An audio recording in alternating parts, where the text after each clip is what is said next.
දින 100ක ස්ථාවර තැන්පතු සඳහා 9.26ක අසම සම පොලියක් LB ස්ථාවර තැන්පතු.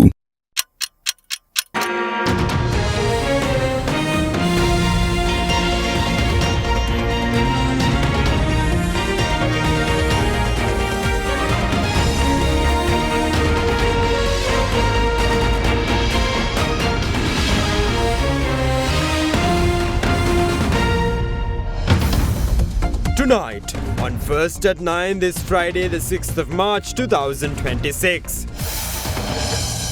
Crimes of war.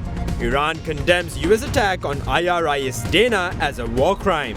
Sri Lanka admits IRIS bush-air to Trincomalee. 204 sailors disembark in Colombo. National stance.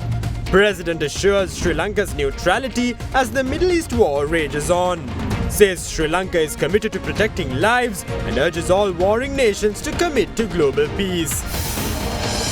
Call for peace. Sri Lanka's Muslim community stages protest demanding an end to the war against Iran. Iranian ambassador joins the protest.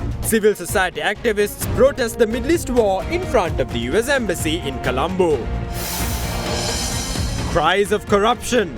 Bribery Commission indicts Energy Minister Kumara Jayakodi over alleged corruption during his tenure at the State Fertilizer Company. Kalin baby soap රුපියල් 90කට. Kalin baby podi හැමෝටමයි. This is Derana First at 9. Live from Studio 24 in Colombo. Good evening and welcome to First at 9 on the Derana News channel. I'm Aditya Adrisinghe joining you live with the latest in Sri Lanka and around the world. Brought to you by the only Sri Lankan media network to rise to the pinnacle across all media platforms. Recognized as the best by every survey and beloved by the people. Now in a top story tonight, the Sri Lanka Navy escorted 204 sailors, including the crew of the Iranian Navy vessel IRIS bush-air, to the Colombo port last night after the ship was found anchored close to Sri Lanka. After the crew disembarked in Colombo, the vessel was directed to the Trincomalee port with the assistance of the Sri Lanka Navy. The Iranian Navy's warship IRIS bush-air, one of the three vessels that participated in the Milan 2026 multinational naval exercise held in Visakhapatnam, India, recently entered Sri Lanka's exclusive economic zone off the coast of Panadura. The vessel subsequently requested permission from the Sri Lankan government to dock at a local port. Addressing the media at the Presidential Secretariat last night, President Anrukumara Dissanayake announced that approval has been granted to receive the IRIS bush-air into Sri Lanka.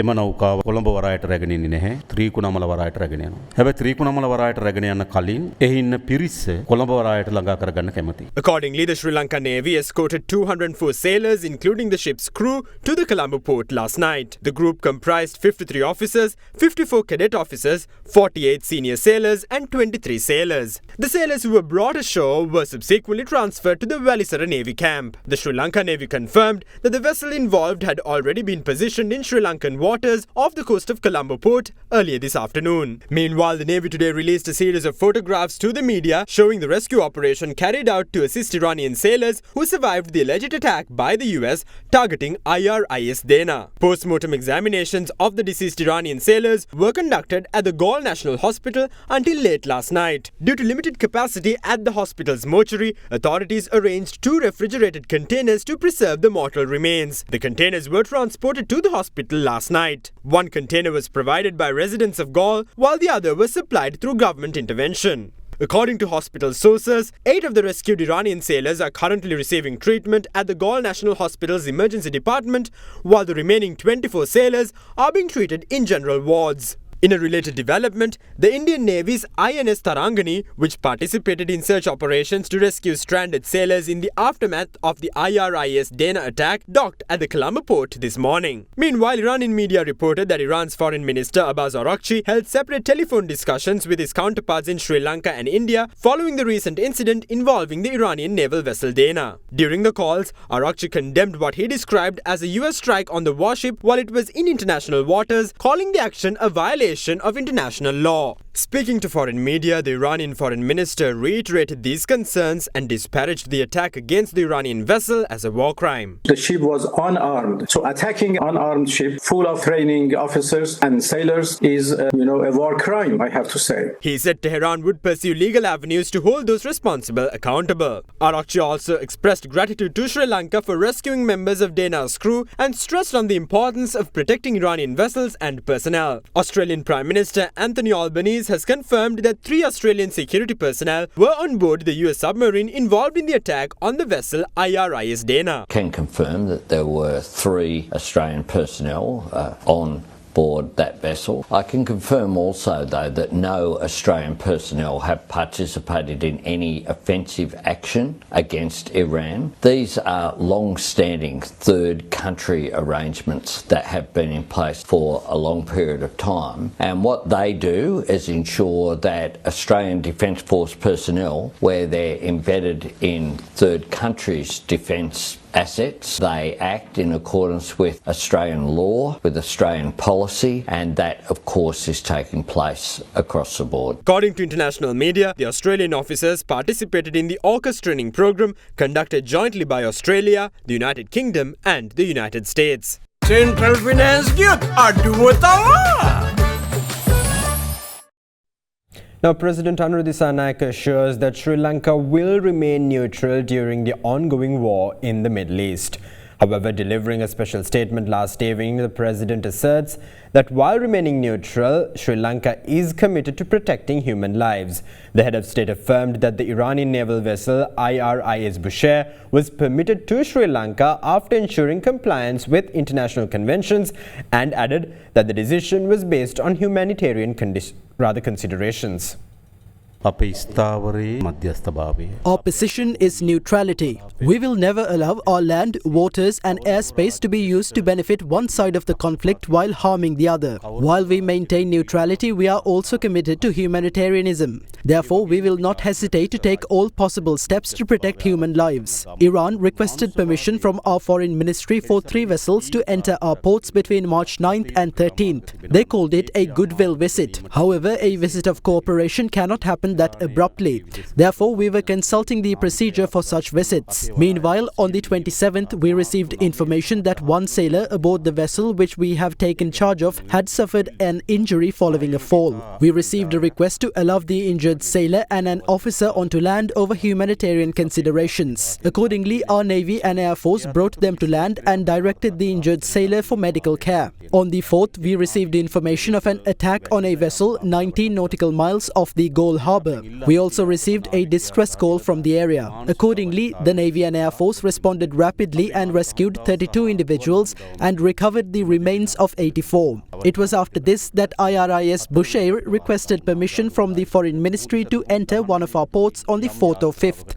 Our Foreign Minister held discussions with his Iranian counterpart, and security attachés at the embassy were in contact with our Defence Ministry. They indicated that one of the vessel's engines had suffered a mishap. The United Nations High Seas Treaty and the 1907 Treaty of The Hague outline how a neutral state should treat a naval vessel belonging to another state at war. This was not something that could be done in a hurry. As such, following extensive discussions, we proposed to take charge of the vessel and its crew. We also reached consensus on where to take the vessel. Colombo is our main commercial port. Anchoring this vessel in Colombo would have significantly affected our maritime industry. Therefore, we decided to take the vessel to Trincomalee instead of Colombo. However, the crew would disembark at Colombo. We will never be subservient to any nation. We are an independent, sovereign state. We as a government are responsible for our people. Therefore, our decisions must be in the interest of our people and motherland. I witnessed a concerted campaign of false and illogical allegations, criticisms and attempts at fearmongering with regard to this issue. Despite such attempts, we intervened to protect human lives, maintain our national dignity and uphold international conventions.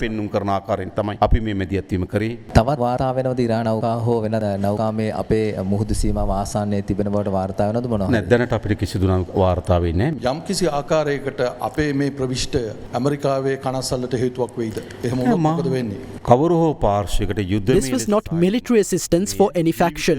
Many lives were in peril. Our responsibility as a state is to protect them. That was our approach. කරගෙන තිබෙන එම ප්‍රවේශය. මේ පියවර ක්‍රියාත්මක කිරීමේදී යම් ආකාරයකට ඇමරිකානු තානාපති කාර්යාලයට තොරතුරු කාන්දු කිරීමක් හෝ ඔවුන් සමග යම් කිසි සාකච්ඡාවක් පැවැත්වුවාද එහෙම නැත්නම් මේක සම්පූර්ණයෙන්ම අපේ ස්වාධීන තීරණයක්. මේක අපේ ස්වාධීනත්වය පිළිබඳ. This was an independent decision. However, we were maintaining diplomatic dialogue with various countries regarding current developments. However, our decisions are not made at the behest of any nation. The world urgently requires peace.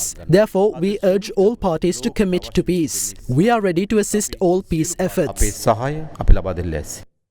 Now, as the conflict in the Middle East widens, Israel's defense minister Israel Katz revealed that Israel had decided back in November last year to target Iran's supreme leader Ayatollah Ali Khamenei, planning to carry out the operation approximately 6 months later. Meanwhile, Iran announced that it is preparing to appoint its next supreme leader, to which US President Donald Trump stated that the United States must involve itself in the process. Tensions in the Middle East continue to rise with exchanges of strikes between Iran, Israel and the United States spilling over into several Gulf nations, Lebanon and Azerbaijan. Foreign media reports that at least 1,332 people have been killed in US and Israeli attacks on Iran since February 28th. The US Central Command claims that it struck approximately 200 targets in Iran over the past 72 hours, including ballistic missile launches and naval vessels. Massive explosions hit several locations in Tehran overnight, including residential areas and the vicinity of Tehran University. In response, Iranian drone and missile attacks targeted Tel Aviv, Israel, as part of Iran's Operation True Promise 4. The Israeli military confirmed that it had identified missiles launched from Iran towards Israel and that air defense systems were active to intercept the threat. Meanwhile, London police announced the arrest of 4 men, 1 Iranian and 3 British Iranian dual citizens, following a probe into their suspected surveillance of individuals and sites linked to the city's Jewish community. Speaking to the media, Israeli Defense Minister Israel Katz revealed that Israel had decided in November to target Iran's supreme leader Ayatollah Ali Khamenei, planning to carry out the operation approximately 6 months later. Iranian state media reported that the 3-person leadership council temporarily running the country is preparing to introduce a new supreme leader following the death of Ayatollah Khamenei. US President Donald Trump stated that the United States must be involved in choosing Iran's next leader, adding that he believes the late supreme leader's son, Mojtaba Khamenei, is unlikely to succeed his father. The US President urged the Iranian military to lay down their arms and surrender. Once again calling on all members of the Iranian Revolutionary Guard, the military and the police to lay down their arms. They're only going to be killed. And now is the time to stand up for the Iranian people and help take back your country. We'll give you immunity, perfectly safe with total immunity, or you'll face absolutely guaranteed death. I said, what's left? But they're tough and they want to fight. And they're calling, they're saying, how do we make a deal? I said, you're being a little bit late. We want to fight now more than they do. Additionally, foreign media reported that the Trump administration plans to meet executives from major US defense firms to discuss accelerating weapons production to replenish stocks depleted by strikes on Iran and other recent operations. Off the back of concerns surrounding the dwindling of US munitions, Secretary of War Pete Hegseth said Iran is making a mistake if it believes that the United States could not sustain the ongoing war. Iran is hoping that we cannot sustain this, which is a really bad miscalculation. Our commitment to our mission objectives only increase. We've got no shortage of munition. Allow us to sustain this campaign as long as we need to. We have only just begun to fight. Ultimately, I think the president's having a heck of a say in who runs Iran. Meanwhile, Gulf nations continue to face attacks from Iran, with Saudi Arabia, Qatar, Kuwait and the United Arab Emirates intercepting missile and drone strikes. Azerbaijan, which recently experienced attacks from Iran, announced the withdrawal of its diplomats from the country for their own safety. In Lebanon, the capital Beirut continues to face strikes from the Israeli military. The Lebanese Health Ministry reported more than 120 deaths and approximately 683 injuries. Following large-scale evacuation warnings from the Israeli military, most residents have fled Beirut and some families have been displaced. The Israeli military stated that it carried out 26 waves of strikes overnight in the southern suburbs, targeting Iran-backed Hezbollah militia command centers and weapon storage facilities. Commenting on the evacuations, UN High Commissioner for Human Rights Volker Turk expressed serious concerns under international law regarding the large-scale evacuation orders issued by the Israeli army for southern Lebanon and Beirut's southern suburbs. At the moment, with these blanket massive displacement orders, we are talking here about hundreds and thousands of people. Our colleagues on the ground hear every day about the anguish that people face, about not knowing where to go, not knowing how long it will take. Obviously, this raises serious concern under international humanitarian law, and in particular when it comes to issues around forced transfer. As the Middle East conflict draws global attention, one of the most tragic incidents reported was the attack on an Iranian school during the first US and Israeli strikes on Iran, which resulted in the deaths of more than 150 children. UNICEF called on all parties in the Iran conflict to protect civilians, warning that children are increasingly bearing the toll of the fighting. Foreign media reported that US military investigators believe American forces may have been responsible for an apparent strike on Iranian girls' school that killed scores of children. However, the investigation has not yet reached a final conclusion. US Defense Secretary Pete Hegseth acknowledged on Wednesday that the military is investigating the incident, emphasizing that the United States does not deliberately target civilian sites. Countries around the world, including Australia, the United Kingdom, European nations and the United States, continue efforts to evacuate stranded nationals. Evacuation flights are now underway throughout the Middle East, following the paralysis of travel in the region due to the conflict. Meanwhile, the United States has issued a 30-day waiver allowing India to purchase Russian crude oil stranded at sea, with Treasury Secretary Scott Bassett calling it a short-term measure to maintain global oil supplies. The move comes as India faces a supply crunch after disruptions to shipments through the Strait of Hormuz, with reserves reportedly sufficient for about 25 days. In a separate development, Qatar's Energy Minister Saad Al-Khabi stated that Qatar expects all Gulf energy producers to shut down exports within weeks if the Iran conflict continues and drives oil to $150 a barrel. He also stated that if the situation continues for a few weeks, GDP growth around the world will be impacted. In another development, President Donald Trump announced that he will replace Kristi Noem, Secretary to the Department of Homeland Security, with Republican Senator Mark Wayne Mullen, marking the first major cabinet-level shakeup of Trump's second term so far. The announcement was made after Noem faced intense questioning from Democrats during congressional hearings, with several lawmakers calling for her resignation. Trump explained that he had reassigned Noem to be a special envoy for a new security initiative focused on the Western Hemisphere, dubbed the Shield of the Americas. Noem played a prominent role in some of the administration's most controversial immigration policies, and her tenure as the Department of Homeland Security has raised questions about government spending and conflicts of interest. Now, protests were held in Colombo today urging the United States to stop the war in the Middle East and expressing support for Iran. The Iranian ambassador to Sri Lanka and a group of local parliamentarians also participated in the protest. A protest was held today in front of the Davataka Mosque in Colombo, urging the United States to stop its war in the Middle East. The protest, organized by the Islamic community, was attended by Dr. Alireza Delkosh, ambassador of the Islamic Republic of Iran to Sri Lanka, and Mujibur Rahman, parliamentarian of the Samagi Janabala Vega. This attack happened at the middle of negotiation that we had with United States. It showed again they want just order. We cannot accept it. That's it. What are you thinking of President President of Sri Lanka, he knows very well their own national interests. Sri Lanka is a very respected country to Iran, and we had very long history of cooperation with civilization of Sri Lanka. This message to all countries that we are against breaching of international law. Meanwhile, a peaceful protest by civil society groups was also held in front of the US Embassy earlier today. Another protest took place this afternoon in front of the Iranian embassy in Colombo, condemning the US attack on Iran and calling for an end to the war in the Middle East. The demonstration was organised by the Eksat Samajwadi Peramuna, the Lanka Sama Samaja Party, the Communist Party of Sri Lanka and the Democratic Left Front. අවසාන වශයෙන් ට්‍රම්ප්ට මුහුණ දෙන්න වෙන්නේ නෙතන්යාහුට මුහුණ දෙන්න වෙන්නේ ලෝක ජනතාවගේ ජනමතයේ බලවේගයටයි. ඉරානයේ ජනතාව ජයග්‍රහණය කරනවා ඇතයි කියන විශ්වාසය ඇතුව ඉරානයේ වීරයින්ට ජය වේවා කියන්න අපි මෙතෙන්ට ඇවිත් ඉන්නේ. දිවයිනේ ප්‍රථමයෙන් අටක් දායද කළ සන්නාමය බණ්ඩාර තිසානායක ඉකෝන් BS මුළු දිවයිනටම online.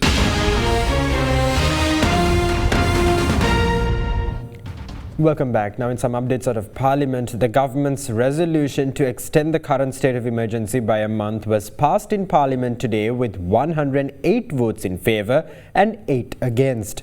The vote followed a warning by the Deputy Minister of Defence that the instability in the Middle East may delay the arrival of essential supplies to Sri Lanka. Due to the ongoing war in the Middle East, it is only natural that our daily lives are affected. The war is disrupting air and sea travel. Therefore, there may be a delay in receiving essential supplies we have ordered. The coming weeks are decisive. That is why we are moving to extend the state of emergency. Yesterday morning, the National Security Council convened to deliberate on all recent developments.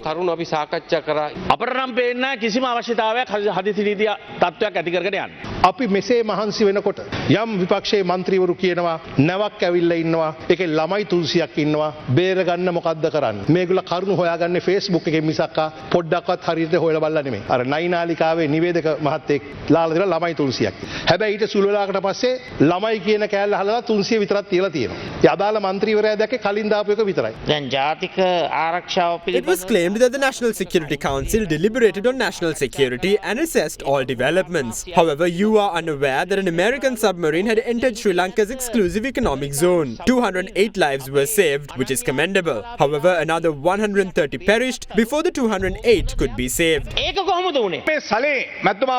Major General Saleh was arrested. All of his visitors are required to obtain a police report. This even applies to his 21-year-old son. Even his attorneys are required to conduct legal consultations under the direct supervision of the CID. A client should be free to consult their attorney at any time. However, that privilege is being violated. Minister Anand Vijaypala claimed yesterday that Shania Abesekara was not involved in any of their political endeavours. However, this is the affidavit submitted by Abesekara. We state that presently we are engaged in active politics and are members of the retired collective of the National People's Power political party. The member is unaware that his government's two chief investigators overseeing the Easter attack probe used to be the director and the DIG of the Criminal Investigation Department during the Good Governance government. Why don't you remove them from their positions? What is the point of blaming us while keeping them in their posts? It is they who received prior information of the attacks. We have more information than you. It was not only Iran who requested access. There were several other countries. However, we did not permit any of them. There is an established procedure for this. Yesterday, I used the term children to describe the crew of the vessel anchored near Sri Lanka who were awaiting our aid. I used the term children since they were cadets. I do not insinuate that they were 5 or 6-year-old toddlers. It was later revealed that there were 208 cadets on board the vessel. In the end, my request was answered. I thank the President for taking action even at the last moment. Although we imagine ourselves to be mere spectators, we cannot predict how or when we might become embroiled in global developments. The fate of IRIS Derana, which recently suffered an attack off the coast of Gaul, is a perfect example for this. This uncertainty is what prompted us to extend the state of emergency. We do not gain an iron dome by merely imposing emergency regulations. However, it allows us to prepare ourselves to the best of our ability. Now, indictments have been filed against Minister of Energy Kumara Jayakodi of allegations of corruption during his tenure as the manager of Procurement and Imports Division at the Ceylon Fertilizer Company in 2015. In a separate development involving Kumara Jayakodi, the Minister of Energy has issued an extraordinary gazette notification making provisions for 6 successor companies in a bid to unbundle the functions and duties of the Ceylon Electricity Board. Minister of Energy Kumar Rajakuri was at the centre of public attention over allegations of corruption tied to his tenure as the manager of the Procurement and Imports Division at the Ceylon Fertilizer Company in 2015. Allegations stem from purported irregularities in a tender process conducted to carpet the grounds of the Hunupitiya storage complex. Following a preliminary investigation, the Commission to investigate allegations of bribery or corruption filed indictments before the Colombo High Court against Minister Kumar Rajakuri, officially charging him of corruption under the Bribery Act. The charges specifically accuse the minister of committing the offence of corruption by unlawfully providing a benefit or advantage to a private company. In a separate development, Minister Jakuri has issued an extraordinary gazette notification making provisions for the establishment of 6 successor companies in a bid to unbundle the functions and duties of the Ceylon Electricity Board. Accordingly, the CEB will be officially restructured with effect from March 9th. Against this backdrop, a delegation of parliamentarians representing the COPE committee visited the Lakvijay power plant today to observe the current situation at the facility. The chairman of the COPE committee made a statement assuring the public that the power plant is functioning as expected. The chairman stressed on the requirement of a thorough examination to determine if someone deliberately procured substandard coal and whether its use has reduced the plant's operational capacity.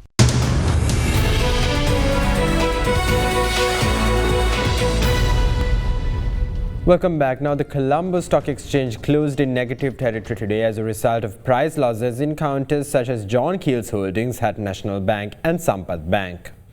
The benchmark all-share price index declined by 0.58% to end the day at 22,701.91. Meanwhile, the S&P Sri Lanka 20 decreased by 1.01%, settling at 6,360.75. Market turnover crossed 5 billion rupees. Furthermore, foreigners closed as net sellers of floating shares worth 886 million rupees.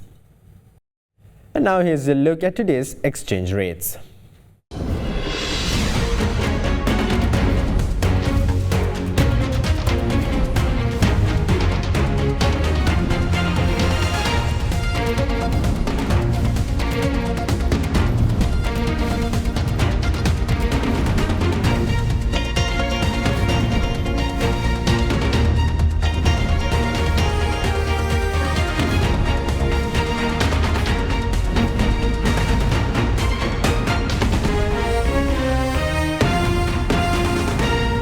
Now, the inaugural ceremony for the 4th batch of the Creative Arts program at Mogo Media Academy was held recently at the TV Derana Auditorium.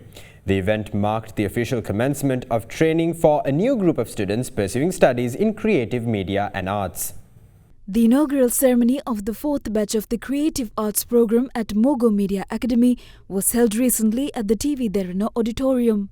Executive Director of the Derana Media Network, Madhava Madavala, along with several other guests, attended the event. So when we started doing animation feature film, our aim was to cater to the world market. When we started, we realized their skill level, not up to the required level to produce a world-class movie. In order to cater to our requirement and in order to support the industry, we started this academy. I think we have finished 2 batches. Some of them started working with us. They are very happy. We are also very happy. This is not a profit-oriented mission by Derana. Those interested in enrolling for the program can obtain further information by calling 011 72 88300 or by visiting www.mogoacademy.lk.